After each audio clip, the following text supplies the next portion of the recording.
Art of writing literature review के पहले video में हमने बेसिक्स को डिस्कस किया था, छोटे छोटे इनपुट्स। इस वीडियो में हम कंक्लूड करेंगे कि कुछ थंब रूल्स को देखेंगे और उसके बाद में देखेंगे कि एक्सपर्ट्स ने अपने क्लासिक रिव्यू में, लिटरेचर रिव्यू में कैसे कैसे आर्टिकल्स पब्लिश किए हैं। कुछ 9 एग्जाम्पल्स हैं, बहुत मजा आएगा। तो अभी तक हमने ये देखा है कि मेथोडोलॉजी और स्ट्रक्चर के बेसिस पे रिव्यू होता क्या है, लिटरेचर रिव्यू के ऊपर ही बेस्ड कैसे कैसे पेपर्स पब्लिश किए जा सकते हैं, उनका मेथोडोलॉजी और स्ट्रक्चर कुछ एग्जांपल्स के साथ में। पिछली वीडियो में जहां जहां पे भी बात हुई थी उसका साइटेशन भी साथ था, अभी भी ऐसा ही है। ये जो थंब रूल्स हैं ये सजेशंस इनके हैं और साइटेशंस डिस्क्रिप्शन बॉक्स में मैं दे दूंगा। तो चलिए स्टार्ट करते हैं। किसी भी literature review based article start करने से पहले जो टॉपिक हम सेलेक्ट कर रहे हैं, उस टॉपिक सिलेक्शन के टाइम हमें क्या क्या ध्यान रखना चाहिए। टॉपिक सिलेक्शन करते टाइम हमें ये ध्यान रखना चाहिए, जितना अच्छा वेल क्राफ्टेड आर्टिकल होगा उतना ही इम्पैक्टफुल होगा। और इम्पैक्टफुल करने के लिए हमें रिकरेंट घिसा पिटा टॉपिक नहीं चूज करना है। कुछ यूनिक, कुछ इम्पैक्टफुल टॉपिक हम ढूंढेंगे। और ये ढूंढे कहाँ से? तो ये ढूंढने के लिए ये याद रखें कि ट्रेडिशनल चीज़ों से हटके कुछ जिस पे ऑलरेडी काम कॉम्प्रिहेंसिवली बहुत हो चुका है, उसमें हम नया कैसे ढूंढ सकते हैं, या फिर कुछ नया टॉपिक है, हॉट हैपनिंग है। तो ये सारी चीज़ों के लिए हम अपना गैसवर्क नहीं लगाएं। इसके लिए हम Google scholar, web of science या स्कोपस जैसे बिब्लियोमेट्रिक डेटाबेसेस हैं, उनको एक्सप्लोर करें। जब उनको एक्सप्लोर करेंगे तो हमें टॉपिक सिलेक्शन के लिए हिंट मिल जाएगा। उसके बाद में दूसरी बात आती है, किस जर्नल को सेलेक्ट करें। जर्नल सेलेक्ट करने के लिए क्या क्राइटेरिया होता है, किस स्ट्रीम में आइडेंटिफाई करें, किस पीरियड ऑफ कवरेज। इन सारे प्रिंसिपल्स पे एक एक इनपुट लेते हैं। कि देखिए, जर्नल सेलेक्ट करने के लिए पहले तो सबसे पहले इम्पैक्टफुल बिब्लियोमेट्रिक डेटाबेस को हम एक्सप्लोर करते हैं।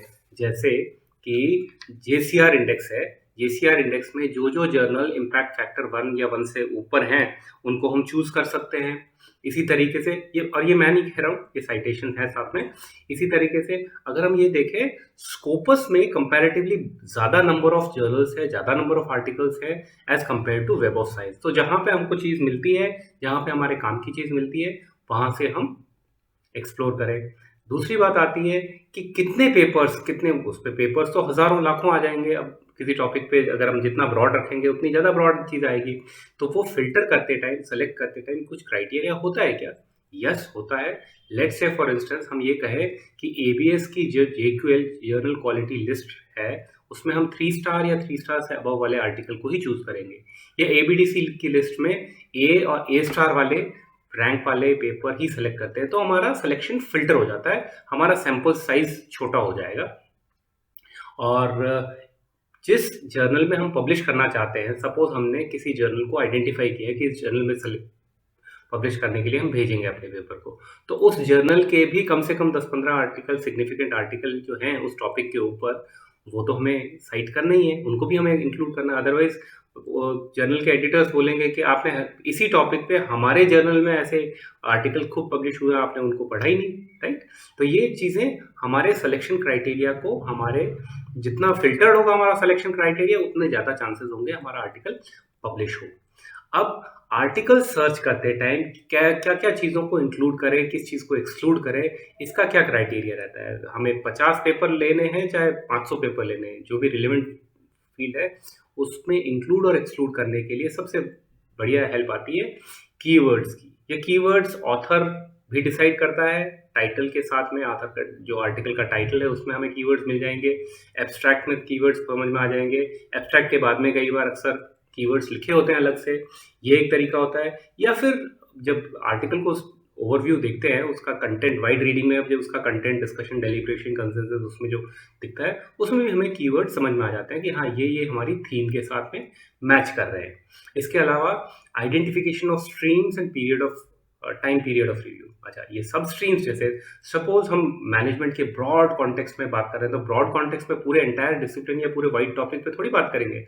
हमें इसके लिए कुछ एग्जाम्पल्स देखते हैं। ये सामने जो एग्जाम्पल्स हैं, ये जो ऊपर के 3 आर्टिकल्स हैं, इन्होंने स्ट्रेटेजिक मैनेजमेंट को, मैनेजमेंट में एक सब डिसिप्लिन है स्ट्रेटेजिक मैनेजमेंट के ऊपर बहुत अच्छे क्लासिक रिव्यू बेस्ड आर्टिकल्स हैं ये, इन्होंने पूरा अच्छी तरीके से उसको रिव्यू किया है। इसी तरीके से एंटरप्रेन्योरशिप एक सब डिसिप्लिन है मैनेजमेंट में। एंटरप्रेन्योरशिप में भी इमिग्रेंट एंटरप्रेन्योरशिप या सोशल एंटरप्रेन्योरशिप, इन टॉपिक्स के ऊपर अच्छे रिव्यू आर्टिकल्स हमें यहाँ पे दिख रहे हैं। इन्होंने एक ही टॉपिक इमिग्रेंट एंटरप्रेन्योरशिप के ऊपर पूरे लिटरेचर को रिव्यू करके पब्लिश किया है। लाइक वाइज सोशल एंटरप्रेन्योरशिप या culture and international business, right. तो ऐसे कुछ सेमिनल वर्क को हम देख के हम डिसाइड कर सकते हैं हमारी सब स्ट्रीम कौन सी है। सेकेंड फैक्टर आता है टाइम पीरियड। पीरियड कई बार 10 साल का रिव्यू लिया जा सकता है, 50 या 50 साल से ज़्यादा भी ले सकते हैं, 10-20 से। अभी हम इन सब के एग्जाम्पल्स के साथ हम इनको डिस्कस करते हैं नेक्स्ट सेक्शन में। तीसरी बात आती है अप्रोप्रिएट टाइटल। टाइटल चूज करते टाइम हम ये ध्यान रखें कि हमारा टाइटल अप्रोप्रिएट है या नहीं। ये चीज़ हमें हिंट, इसके लिए गाइडेंस दिया है इन्होंने कि एक अच्छा review article, integrative literature review वाला जो आर्टिकल है वो बोलता है पास्ट रिसर्च और प्रेजेंट रिसर्च दोनों को इंटीग्रेट करते हुए वो फ्यूचर को एक्सप्लोर करने के लिए सजेशन देता है। और ये चीज़ उसके टाइटल में भी साफ साफ दिखती है। उस आर्टिकल का ऑब्जेक्टिव एक्सप्लिसिटली उस ऑब्जेक्टिव को टाइटल में रिफ्लेक्ट करता है। इसके कुछ एग्जांपल यहाँ पे तो इन्होंने गाइडेंस दिया है कि ऐसे ऐसे करना चाहिए, अच्छे आर्टिकल को अप्रोप्रिएट टाइटल रखने के लिए इन्होंने सजेशन दिए हैं। वैसे यहाँ पे कुछ एग्जांपल्स भी है, जैसे ये मार्केटिंग से रिलेटेड या इंटरनेशनल फ्रेंचाइजिंग से रिलेटेड या इमर्जिंग इकोनॉमीज में मार्केटिंग से रिलेटेड। टाइटल साफ साफ बोल रहा है कि हमने रिव्यू किया है, सिंथेसाइज किया है और रिसर्च का एजेंडा डिस्कस किया है, राइट। तो टॉपिक जो टाइटल है, टाइटल खुद बोल रहा है हमने इस फील्ड के अंदर हमने ये चीज़ रिव्यू करी है, सिंथेसाइज करी है और फ्यूचर की बात कर रहे हैं। तो टाइटल हम अपने उसी हिसाब से क्राफ्ट करें, राइट। तो ये हुए कुछ थंब रूल्स।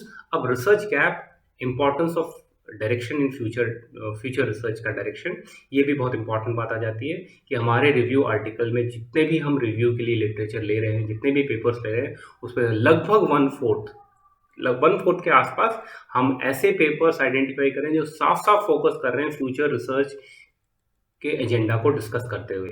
तो इससे हमारे फ्यूचर रिसर्च वाला लॉजिक भी क्लियर होगा। और वो फ्यूचर रिसर्च एजेंडा चाहे न्यू थ्योरी डेवलपमेंट पे हो, मेथोडोलॉजी पे हो, कंस्ट्रक्ट पे हो, कॉन्टेक्स्ट पे हो, किसी भी बेसिकली वो बात कर रहा है कि नई जो अनएक्सप्लोर्ड एरियाज हैं, अनएक्सप्लोर्ड थ्योरी की कंस्ट्रक्ट, पोटेंशियली नोवल मेथड्स जो कि फ्यूचर रिसर्च के लिए अच्छा सपोर्ट दे सकते हैं, उसका भी एक सेक्शन रखें कि लगभग 45 लाइक 1/4 20 to 25% हमारा वो पेपर्स हों जो फ्यूचर की बात करते हैं, तो रिव्यू आर्टिकल स्ट्रांग होगा। तो ये सारी चीज़ों को, इन थंब रूल्स को ध्यान रखें। इन थंब रूल्स को हम जब ध्यान रखेंगे उसके बाद में कॉम्प्रिहेंसिवली उन टेबल्स और फिगर्स को हम रेलेवेंट तरीके से, रिगरस आर्टिकल, कम शब्दों में इम्पैक्टफुल रेलेवेंट चीज़ को बात को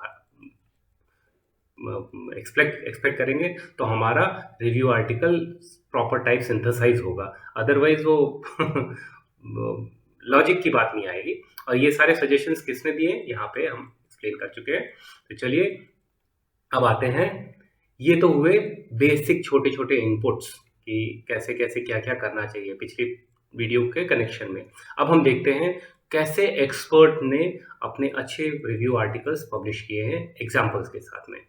for example, just a minute, ये 9 एग्जाम्पल्स हैं मेरे सामने। देखिए इसका टाइटल, ये रिव्यू बेस्ड और ये सारे इंटरनेशनल बिजनेस रिव्यू के स्पेशल इश्यू से लिए हुए आर्टिकल्स हैं। इस आर्टिकल में ऑथर्स ये हैं। इस आर्टिकल में इन्होंने रिव्यू क्या किया है, क्या बात हाईलाइट करने की कोशिश करें, इन्होंने कॉग्निटिव फाउंडेशंस की बात करी है। कॉग्निटिव फाउंडेशंस की बात कहाँ पे, इन फर्म के इंटरनेशनलाइजेशन में। इस टॉपिक पे, इस थीम के ऊपर फ्यूचर रिसर्च और पास्ट, फ्यूचर रिसर्च का डायरेक्शन और पास्ट के का सिस्टमेटिक रिव्यू करके इन्होंने बताया है कि जब फर्म का इंटरनेशनलाइजेशन होता है उस टाइम मैनेजरियल कॉग्निशन का क्या फंडामेंटल रोल है। और रिव्यू के बेसिस पे इन्होंने 4 एडवांसमेंट के लिए 4 दिशाएं एक्सप्लोर करी हैं, 4 दिशाएं हाईलाइट करी, वो उस लिटरेचर रिव्यू के बेसिस पे कि इन सब का मेटा एनालिसिस करने के बाद में ये चीज़ बता रही है कि माइक्रो फाउंडेशन अप्रोच यूज़ करी इन्होंने और कहा कि empirical examination of cognitive foundation से, जो भी इनका जो थियोरेटिकल मॉडल था उस मॉडल के थियराइजेशन से ये प्रोसेस होता है फर्म के इंटरनेशनलाइजेशन मतलब बेसिकली इन्होंने एक ओवरव्यू लेके ये बात करी और ये चीज़ सारे इनके टॉप टाइटल में भी रिफ्लेक्ट हो रही है और उस आर्टिकल के अंदर क्या हुआ है वो 10, 20, 50, 60 जितने भी आर्टिकल दिए हैं उनको रिव्यू करके उन्होंने वो जो अंदर जो रस निकाला है उसको कैसे समराइज कर सकते हैं वो यहाँ पे बात बात करिए। इसी तरह से दूसरा आर्टिकल आता है। इस आर्टिकल में ऑथर्स ये हैं और आर्टिकल का टाइटल खुद again internationalisation and the promise of expats वाले टॉपिक पे बात करी है इन्होंने कि research agenda in international process and provide a starting point for subsequent theory development.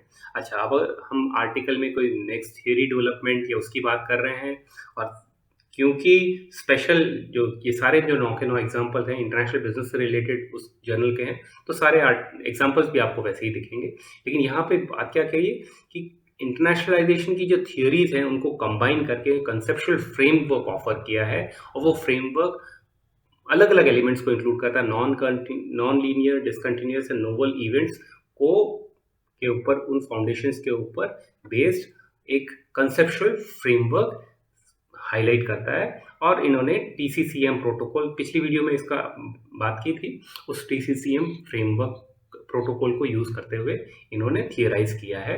ये इनकी उपलब्धि है और ये अच्छा आर्टिकल इन्होंने पब्लिश किया है और इन्होंने सजेस्ट किया है कुछ थियोरेटिकल टूल कि डिसरप्टिव डेवलपमेंट में कैसे ये टूल यूज हो सकते हैं।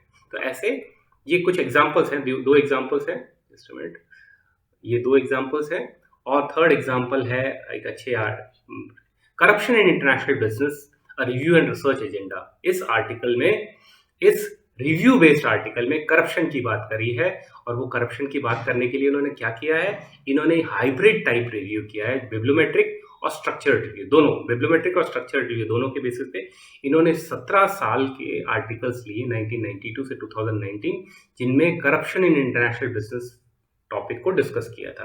तो टोटल इन्होंने 137 आर्टिकल लिए। उन आर्टिकल्स को सिंथेसाइज करके, एनालाइज करके इन्होंने कुछ 7 पॉइंट्स हाईलाइट किए हैं और रेकमेंड किया है strong international laws to minimise negative impact of corruption in international business. तो ये इनकी उपलब्धि है। ये इस पूरे आर्टिकल को पब्लिश कराने, इस पूरे आर्टिकल का लिटरेचर में क्या कंट्रीब्यूशन है तो वो यहाँ पे समराइज हो जाता है। तो हमने पिछली वीडियो में जैसे डिस्कस किया था ना कि रिव्यू बेस्ड आर्टिकल लिटरेचर को, बॉडी ऑफ लिटरेचर को बढ़ाने में सपोर्ट करता है, तो उसका एक क्लासिक एग्जाम्पल ये है। फोर्थ एग्जाम्पल, ये एक्सपोर्ट मार्केट ओरिएंटेशन के ऊपर इस आर्टिकल में एक्सपोर्ट मार्केट ओरिएंटेशन पे बात करिए। अगेन इंटीग्रेटिव रिव्यू है और फ्यूचर रिसर्च का डायरेक्शन दिया हुआ है। इन्होंने थियोरेटिकल इश्यूज उठाए हैं, कॉन्टेक्स्ट, कंसेप्चुअल अप्रोच और इंटर रिलेशनशिप अमंग डिफरेंट अलग कंस्ट्रक्ट्स जिनमें इंटरेस्ट है और मेथोडोलॉजी, उन सब का इंटीग्रेशन करते हुए इन्होंने एक्सप्लेन किया है एक्सपोर्ट मार्केट ओरिएंटेशन फिनोमेना का in relation to theoretical issues, concept, inter relationship. और इन्होंने कंटेंट एनालिसिस किया है 80 स्टडीज का, 1998 से 2018 तक की जो स्टडीज थी जिसमें एक्सपोर्ट मार्केट ओरिएंटेशन की बात की थी, उन 80 स्टडीज का कंटेंट एनालिसिस करके इन्होंने ये बात कही है। ये इनका इस लिटरेचर में कंट्रीब्यूशन है। Fifth example, decades of research on foreign subsidy divestment. ये बहुत ही क्लासिक आर्टिकल है, बहुत ही मजेदार आर्टिकल है। इन्होंने बताया है कि क्या पूरे रिव्यू करके कि अभी तक की जो हमारा जो लिटरेचर है इन टॉपिक्स के ऊपर, उनकी फाइंडिंग्स एम्बिग्यूअस है। ये बहुत बड़ी बात कही है, इनका रिसर्च कंट्रीब्यूशन बहुत इंपॉर्टेंट है। इन्होंने 18 antecedent candidates derived from 45 articles, 45 article से 18 एंटीसीडेंट कैंडिडेट्स आइडेंटिफाई किए और मेटा एनालिसिस किया प्रीवियस स्टडीज का मेटा एनालिसिस करके उसकी डिस्क्रिप्टिव पिक्चर हाईलाइट करी है, theoretical arguments of the expected direction of effect और क्वांटिटेटिव सिंथेसिस ऑफ इफेक्ट्स। ये 3 बात करके इन्होंने बताया है कि इन 18 एंटीसीडेंट्स में से 10 वेरिएबल्स ऐसे हैं जो सिग्निफिकेंटली इफेक्ट करते हैं the likelihood of foreign in divestment, while effects of 8 antecedents are inconclusive। देखिए अभी तक की फाइंडिंग एम्बिग्यूअस है कि दसियों सालों से रिसर्च हो रही है इस फील्ड पे, फॉरेन सब्सिडी डाइवेस्टमेंट पे, और उसके बावजूद भी लगभग 50% के आसपास, यहाँ पे 10 वेरिएबल तो बोल रहे हैं सिग्निफिकेंटली इफेक्ट, और 8 वेरिएबल इनकंक्लूसिव वाली दिशा पे बात कर रहे हैं। तो इस दिशा में रिसर्च होनी चाहिए, और ये बात बहुत बड़ा कंट्रीब्यूशन है कि resource based view and transaction cost approach, ये better explanation for foreign then organisational theory, learning theory and, कि आप जो ऑर्गेनाइजेशनल लर्निंग थियोरी और इंस्टीट्यूशनल थियोरी पे बात करते हुए ज़्यादातर आर्टिकल्स जो लिटरेचर कंट्रीब्यूट कर रहे हैं डिकेड्स से लगातार, उनकी जगह अच्छा एक्सप्लेनेशन आप रिसोर्स बेस्ड व्यू और ट्रांजैक्शन कॉस्ट अप्रोच से आप ज़्यादा अच्छा कंट्रीब्यूशन दे सकते हैं लिटरेचर में। सी लिटरेचर बेस्ड रिव्यू, खाली लिटरेचर को ही रिव्यू करते हैं। अब यहाँ पे हमने कुछ बड़ा चीज़ नहीं करी, खाली लिटरेचर को ही रिव्यू किया है, और उसके बेसिस पे हमने कितना बड़ा कंट्रीब्यूशन वाले आर्टिकल्स देखे। चलिए 6 एग्जाम्पल को देखते हैं।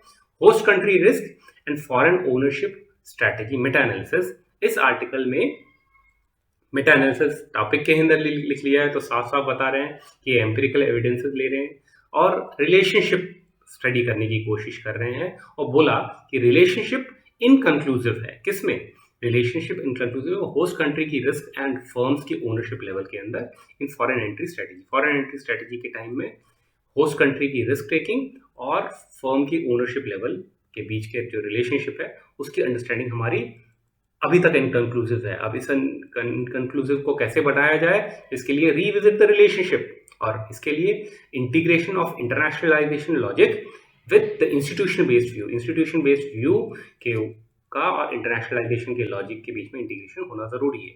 इन्होंने इस स्टडी के अंदर, इस पेपर के अंदर 64 एम्पेरिकल स्टडीज और 52,229 ownership decisions of foreign market, total इतनी इस लेवल पे, इसको स्टडी करके मेटा एनालिसिस करके फिर फोकल रिलेशनशिप को हाईलाइट किया है to support the theoretical argument. जो थियोरेटिकल आर्ग्यूमेंट थी इनकी, उनको हाईलाइट करके बताया कि ये चीज़ है और ये चीज़ अलार्म दे रही है। Positively moderated, moderation effect study किया है इन्होंने।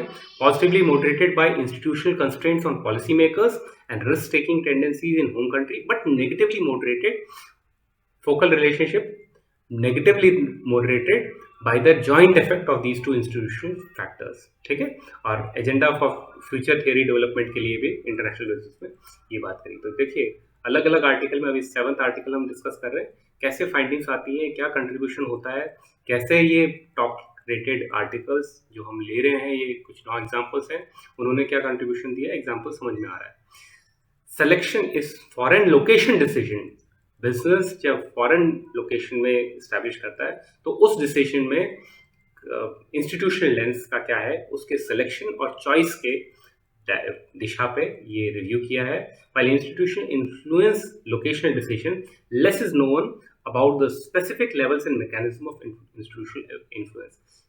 इसके लिए, इस बात को कहने के लिए, समझने के लिए कि जब फॉरेन लोकेशन में इंस्टीट्यूशन बिजनेस इस्टेब्लिश होता है तो इंस्टीट्यूशनल लेंस से हम कैसे देखते हैं, उसमें क्या इनपुट है, उसके लिए इन्होंने 106 आर्टिकल्स का ओवरव्यू लिया है 1998 से 2019 तक। और ये जो आर्टिकल्स जो 19 जर्नल मैनेजमेंट वाली है, इंटरनेशनल बिजनेस के जर्नल्स में जो पब्लिश थे, उन आर्टिकल्स को रिव्यू करके, उनको स्टडी करके और उसका क्लासिफिकेशन किया डिफरेंट लेवल्स पे, रीजनल, नेशनल, सब नेशनल, और फिर की फाइंडिंग्स हाईलाइट करी अपनी डिस्क्रिप्टिव और थेमेटिक एनालिसिस, थियोरेटिकल टेंशंस और एम्पिरिकल गैप्स को हाईलाइट करते हुए।